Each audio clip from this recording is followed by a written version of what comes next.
नमस्कार दोस्तों। मेरे हाथ में बिहार के मतदाताओं की ये सूची है। इसमें 10 लाख फर्जी मतदाताओं के नाम लिखे हैं। मैं इसे चुनाव आयोग को दूंगा और कहूंगा कि इन 10 लाख मतदाताओं के नाम वोटर लिस्ट से हटा दो। अगर चुनाव आयोग मेरे कहने पर तुरंत वोटर लिस्ट से इन मतदाताओं के नाम नहीं हटाएगा तो इसका मतलब है कि चुनाव आयोग निष्पक्ष नहीं है। मैं जानता हूं आप यही सोच रहे हैं, लेकिन कांग्रेस पार्टी ऐसा ही चाहती है। देखिए, बिहार में चुनाव आयोग ने स्पेशल इंटेंसिव रिवीजन यानी एसआईआर करवाया है। एसआईआर के बाद आयोग ने सभी पार्टियों को ड्राफ्ट वोटर लिस्ट दी और कहा कि 1 सितंबर तक जिस भी पार्टी को कोई भी शिकायत है वो अपनी शिकायत दर्ज करा सकती है। किसी का नाम अगर छूट गया है या फिर कोई गलत नाम जुड़ गया है तो चुनावी दल उसमें करेक्शन करवा सकते हैं। मजे की बात यह है कि 30 अगस्त तक कांग्रेस पार्टी ने एक भी शिकायत चुनाव आयोग को नहीं दी, लेकिन 31 अगस्त को पार्टी के प्रवक्ता तपस्वी पवन खेड़ा प्रेस कॉन्फ्रेंस करने आते हैं और कहते हैं कि हमारे बीएलए ने 89 लाख शिकायतें आयोग को दी हैं, लेकिन आयोग ने उन्हें स्वीकार नहीं किया। 89 लाख कागज, 89 लाख कंप्लेंट्स, ये बहुत बड़ा आंकड़ा है। 89 लाख कंप्लेंट्स, 89 लाख शिकायतें चुनाव आयोग को दी हैं।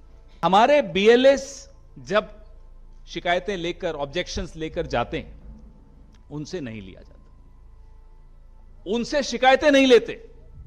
बोले साहब इंडिविजुअल से लेंगे।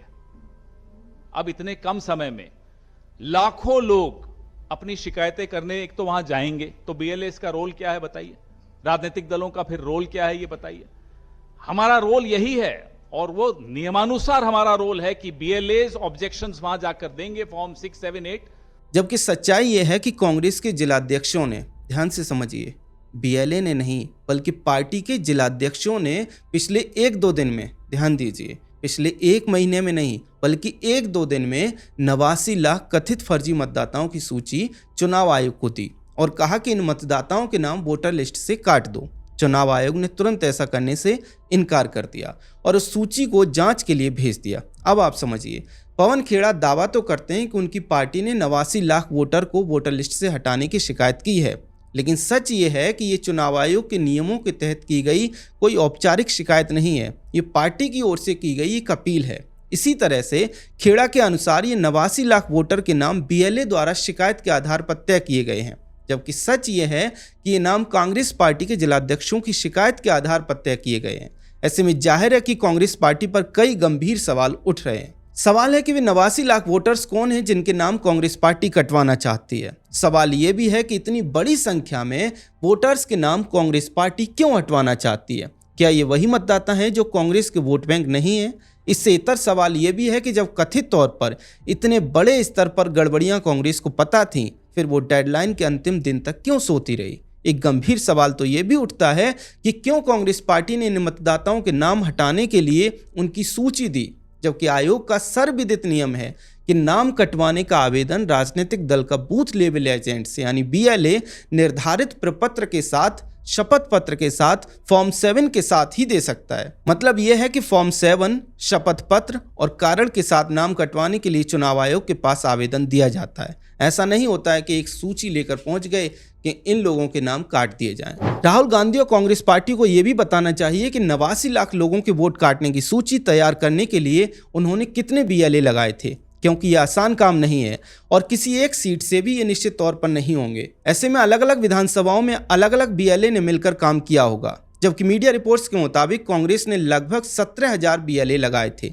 तो क्या उन 17,000 बीएलए ने 89 लाख फर्जी मतदाता छांटे हैं? ऐसे में अगर एक राजनीतिक दल 89 लाख ऐसे वोटर्स छांटने में सफल रहा जो कि कथित तौर पर फर्जी हैं, तो फिर ये टेक्निक तो कांग्रेस पार्टी को पूरे देश को बतानी चाहिए। ये जरूरी इसलिए है जिससे कि ये लोग ये न सोचें कि बीजेपी के वोटर्स वाले क्षेत्रों की मतदाता सूची कॉपी पेस्ट करके उनके वोट कटवाने आ गए।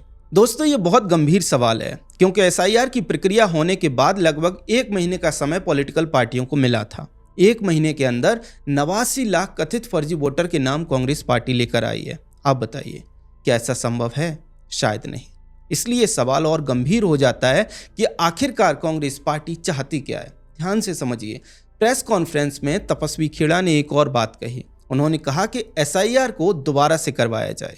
तो हम ये उम्मीद करते हैं कि ये जो तमाम आंकड़े हमने दिए हैं, ये सब चुनाव आयोग फिर से सत्यापन कराए, फिर से डोर टू डोर जाकर जांच कराए। सवाल है कि इसके पीछे की कांग्रेस की इंटेंशन क्या है, क्योंकि दोबारा एसआईआर में कम से कम 4 से 5 महीने का समय लगेगा, लेकिन नवंबर में बिहार में विधानसभा के चुनाव होने हैं। ऐसे में कांग्रेस की इंटेंशन पर सवाल उठ रहे हैं कि क्या कांग्रेस दोबारा एसआईआर कराने का शगुफा लेकर आई है, उसके पीछे का उद्देश्य बिहार चुनावों को लटकाने का है।